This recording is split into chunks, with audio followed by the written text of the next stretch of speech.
The red-hot iron left a perfect mark on bare skin, a circle burned deep, stamped with the initials of an owner, placed carefully on the left thigh where no tunic could ever hide it. The girl did not scream. She had no tears left. At her feet, the marble floor of the Athenian agora darkened with fresh blood. Just a few steps away, free citizens celebrated the triumphs of democracy. It was the year 430 BCE, the golden age of Athens. That mark was not the punishment of a criminal. It was a brand of ownership. She was 12 years old, bought for less money than the price of a loaf of barley bread. They say the body does not lie. And in classical Athens, the bodies of thousands of women told a story philosophers chose not to write. A story of a system that turned human flesh into property, sexual violence into law, and suffering into public revenue. A system so disturbing that Athens buried it in silence, written into law, taxed by the state, and avoided by the men who spoke endlessly about virtue. While Socrates spoke of virtue in shaded gardens, while Pericles praised equality before the law, while playwrights wrote tragedies about honor and human dignity. A few streets away, the most organized and legally protected trade in female bodies in the ancient world operated in full daylight. And the most disturbing part wasn't that it existed. It was that no one questioned it. This is not the story of a queen or a fallen princess. It is the story of thousands of nameless women whose broken bodies financed the glory of Athens, whose pain paid for its temples, its theatres, and its democracy.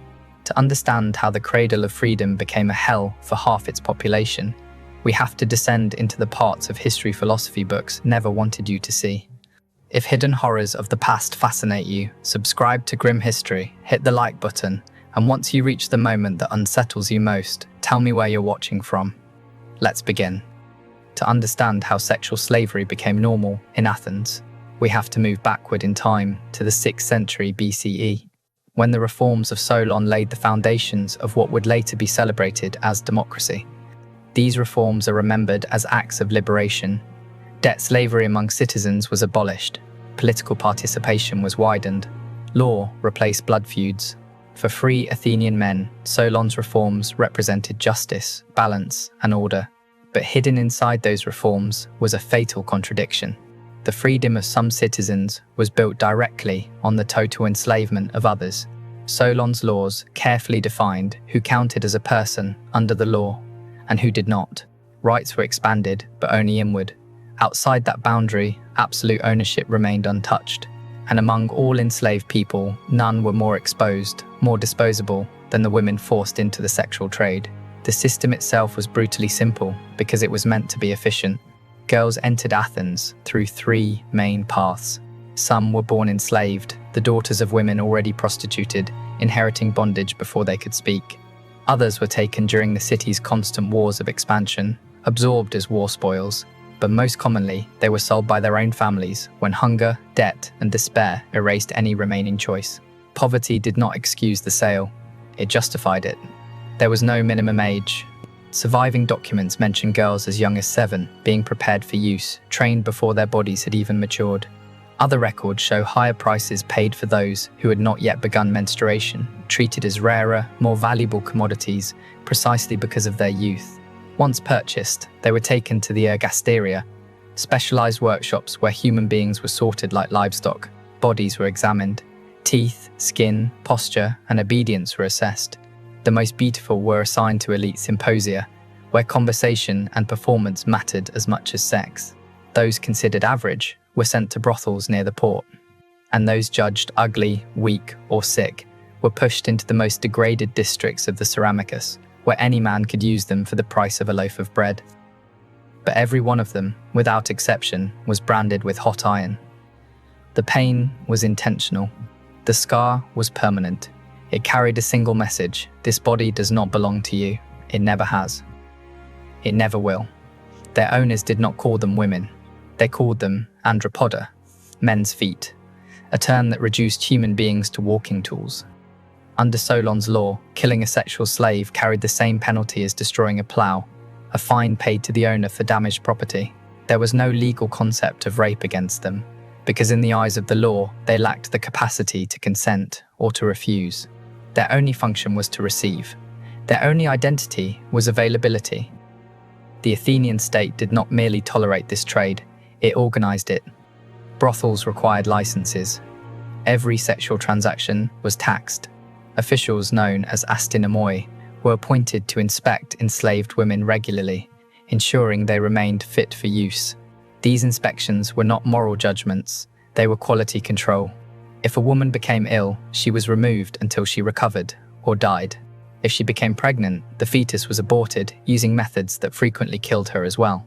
If she aged or lost her appeal, she was sold downward through lower establishments until she ended on the streets, begging, gambling, and prostituting herself for scraps of food.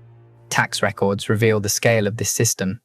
Between 15 and 20% of the Athenian state's revenue came from the sexual trade. That money funded public buildings, religious festivals, theatrical performances, and even the schools where philosophers lectured about virtue and human dignity. The same democracy that praised equality depended financially on systematic exploitation. The paradox was complete. Wisdom was paid for with blood. Beauty was built on pain. Freedom rested on invisible chains. And as if economic exploitation were not enough, Athens went further. It found a way to transform sexual violence itself into sacred ritual during the Great Dionysia, the festivals honoring Dionysus, god of wine and fertility. Enslaved women were not merely used during these celebrations. They were offered as living sacrifices in ceremonies that lasted entire days and turned collective violation into divine worship. March 425 BCE. Athens glowed with torchlight, masks, and wine. The Great Dionysia had begun, the city's most important festival. Fertility, theatre, and renewal were celebrated openly. Citizens crowded into performances by Aeschylus, Sophocles, and Euripides, watching tragedies that explored justice, fate, and the dignity of the human soul. Yet behind this cultural brilliance, darker rituals unfolded. Ancient sources describe Dionysian ceremonies, blending ecstatic worship, performance, and symbolic fertility rites. Enslaved women, and those bound to temples, participated under rigid structures that erased all personal will. For 5 days, Athens lived a disturbing double life. Art reached its highest expression, while religion justified hierarchy, domination, and symbolic human sacrifice. What citizens experienced as divine communion, the victims endured as silence. And so, while tragedies about compassion and justice played on stage, customs that denied those very ideals were carried out just beyond the theatre walls. The Athenian contradiction stood exposed. The city of reason and art sustained itself through practices that turned faith into an instrument of control. Yet even this ritualized brutality was not the most terrifying feature of the system. The true horror lay elsewhere, because sexual slavery was not a side effect of Athenian democracy. It was its quiet economic engine. Every vote cast in the assembly, every speech delivered in the agora, every sculpture and temple adorning the Acropolis. All of it was paid for, in part, by the systematic suffering of women reduced to commodities. Fragments of tax records preserved on papyrus and ostraca reveal the scale. In the port of Piraeus alone, more than 200 officially registered brothels operated, employing nearly 8,000 enslaved women. Each establishment paid an annual license equal to 6 months' wages for a skilled craftsman. Every sexual act was taxed at 10%, collected directly from clients through tokens sold by state officials. But money was only the beginning. Because this system did not operate in isolation, it pulled the entire city into its orbit. And that is where the story becomes even darker. The system did not operate alone. It pulled nearly every layer of Athenian society into its machinery, not as passive observers, but as active participants. Slaves built and repaired the brothels, cleaning blood from stone floors before dawn. Artisans forged locks, shackles, and restraint devices designed for repeated use. Physicians performed abortions and treated venereal diseases, not to heal, but to return bodies to circulation. Priests blessed rituals that turned exploitation into duty. Officials supervised inspections with ledgers in hand. Citizens worked openly as pimps. Even free Athenian women sometimes served as overseers, enforcing discipline on younger enslaved girls they did not consider their equals. No part of the city stood outside the system. Everyone knew where the money came from. The placement of the brothels was deliberate. The largest and most expensive establishments clustered around the agora so citizens could visit them after voting, debating, or delivering speeches. Politics ended. Consumption began. Mid-price brothels surrounded the harbour, where foreign merchants spent money that never circulated back home. The cheapest operated in artisan districts, where labourers and urban slaves paid meagre sums for access to women already broken by exhaustion, illness, and fear. Each tier followed a pricing system carefully regulated by the state, not negotiated, not improvised, but enforced. A knight with the first category slave, young, attractive, trained in music and conversation, cost the equivalent of 3 days' wages for a hoplite soldier. Second category, women were priced like a full meal at a respectable tavern. Third category, women were rented for the cost of a cup of watered-down wine. Those who were sick, elderly, or pregnant were offered free of charge to anyone willing to use them, framed as a public service subsidized by the state, a final extraction from bodies no longer profitable. The law protected this system with precision. Owners and clients were insulated from consequence, while any attempt at resistance was criminalized. A woman who refused a client could be publicly whipped to discourage imitation. One who attempted escape was branded on the face, a permanent warning, and sold to gladiators, where public violation became part of the spectacle. A woman who struck a client, even in self-defense, could be executed immediately, without testimony, without trial, without record. Yet the law also imposed disturbing protections for the enslaved themselves, exposing the system's true logic. It was forbidden to permanently injure them without the owner's consent. It was forbidden to kill them without compensation. It was forbidden to steal them or use them without paying the required fees. In other words, Athenian law protected sexual slaves exactly as it protected any other form of private property, not because they were human, but because they had market value. All of this unfolded while the greatest philosophers in human history debated justice, virtue, and the good life just meters away from markets selling human bodies. Socrates taught that wisdom began with acknowledging ignorance, yet never publicly challenged a system that reduced half the population to instruments of use. Plato imagined a republic ruled by philosopher kings, while accepting slavery as necessary to free citizens from labor. Aristotle defined humans as political animals and argued that some people, especially women and foreigners, were slaves by nature, and that using them sexually was as natural as using tools to build. The contradiction was not accidental, it was structural. Athenian democracy, built on the ideal of equal participation among free citizens, functioned only because the majority of labor, physical, emotional, and sexual, was delegated to people without rights, voice, or legal existence. The freedom of some rested entirely on the absolute unfreedom of others. And among all the enslaved, women forced into the sexual trade were the most exposed, the least protected, and the easiest to erase. Most did not live beyond 25.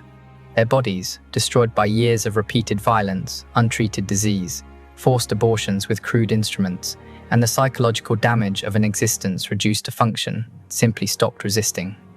When that happened, the system had already prepared for their disappearance. There were no cemeteries for sex slaves, no funeral rites, no mourning families, no names carved in stone. Disposal was the owner's responsibility, handled as cheaply as possible. Most bodies were dumped into the Barathron, a deep pit outside Athens where executed criminals, dead slaves, and animal remains were thrown. There, mixed with refuse and carrion, thousands of women dissolved into anonymous soil. Others were sold even after death to medical schools, where students practiced dissections. Greek physicians believed the bodies of heavily used women offered better anatomical insight than those of virgins or respectable matrons. Even in death, their bodies continued to serve the intellectual progress of the civilization that had destroyed them. But the most chilling fate awaited those who survived past usefulness. As age erased their value, they were pushed into the lowest tier of the system, illegal brothels hidden in cellar basements where men paid with coins or scraps of food. Conditions there were so brutal that death was often a release. Later, Christian moralists, writing centuries afterward, preserved fragments of what happened in these places. Women in their 40s, toothless and diseased, were raped by groups of adolescents as part of initiation rituals. Others, blind, deaf, or mutilated, were rented at reduced prices as defective merchandise. And even this was not the end of the system's cruelty, because what happened to the children born inside it was worse still. Pregnant women, carrying children conceived by unknown clients, gave birth in the same rooms where they worked, on the same floors, under the same roofs, sometimes between clients, so their daughters could be absorbed into the system immediately, without ever experiencing a free childhood. There was no separation between birth and bondage. Life began already assigned a price, and throughout this entire process, Athenian society maintained a level of hypocrisy that reveals the depth of its moral collapse. The same laws that fiercely protected the sexual virtue of citizen women, daughters, wives, and mothers of citizens, imposing death penalties on anyone who dishonored them, simultaneously legitimized the sexual enslavement of everyone else. An Athenian citizen who raped the wife of another citizen could be executed on the spot by the offended husband. That very same man could violate 100 enslaved women in a single night and remain a respected, ordinary participant in civic life. The division was not merely legal, it was moral, and it was religious. Citizen women were considered sacred because their sexual purity guaranteed the legitimacy of citizen bloodlines. Sexual slaves were considered necessary because their availability protected that purity, redirecting male desire toward bodies that could not contaminate the lineage of Athens. Desire itself was not condemned, it was redirected downward. In other words, the virtue of some was sustained entirely through the absolute degradation of others. This logic reached its most refined expression in the philosophy of the age. Aristotle argued that the difference between a wife and a sexual slave was the same as the difference between a musical instrument and a work tool. Both were useful, but for entirely different purposes. A wife, he claimed, was like a lyre designed to produce harmony within the household and beauty in offspring. A sexual slave was like a hammer, meant to satisfy basic needs without affecting the quality of the primary work. Pleasure without consequence, use without responsibility. And while philosophers refined these distinctions, while politicians debated justice and virtue in the assembly, while playwrights composed tragedies about fate, honor, and human dignity, every day, in every brothel across Athens, nameless women deteriorated, their bodies breaking first, their minds following, until physical death finally released them from an existence that had never truly been life, only function. Centuries later, when Christian emperors closed the last brothels, when the final sexual slaves died in obscurity, when the system that had consumed them collapsed into dust, the monuments built with their suffering still remained.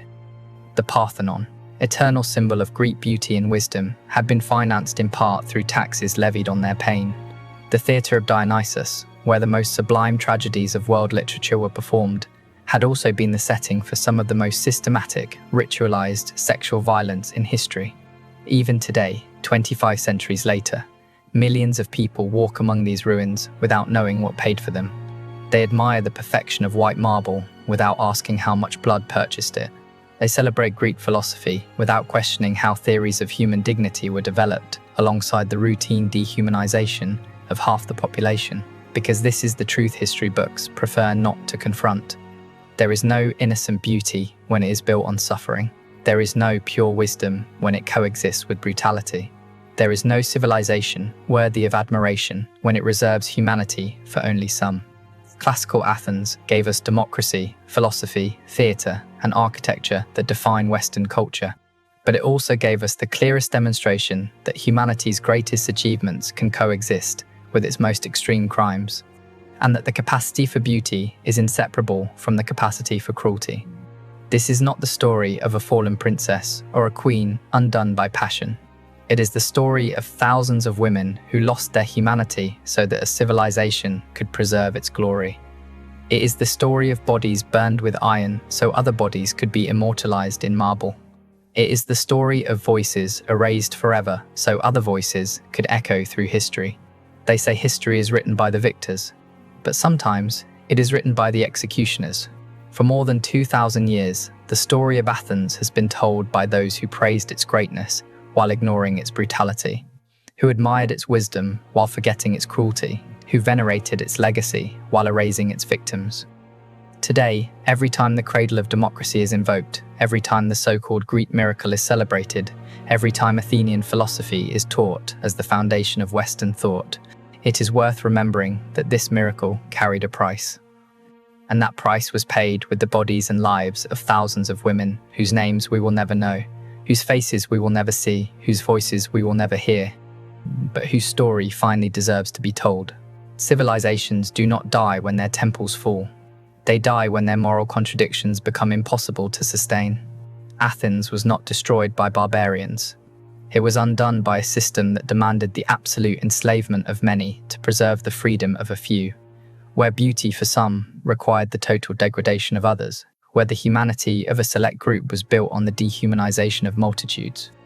And if this story has unsettled you, if something in you resists the hypocrisy that allowed wisdom to coexist with cruelty, ask yourself how many similar contradictions we tolerate today. How many achievements are built on suffering we choose not to see? How much beauty do we admire without questioning its cost? Because only when buried truths are exposed do silenced voices speak again. And only by listening to those erased from history can we begin to understand what it truly means to be human. If you've reached the end of this account, write "remembered" in the comments, so we know you walked with us through this entire chilling descent.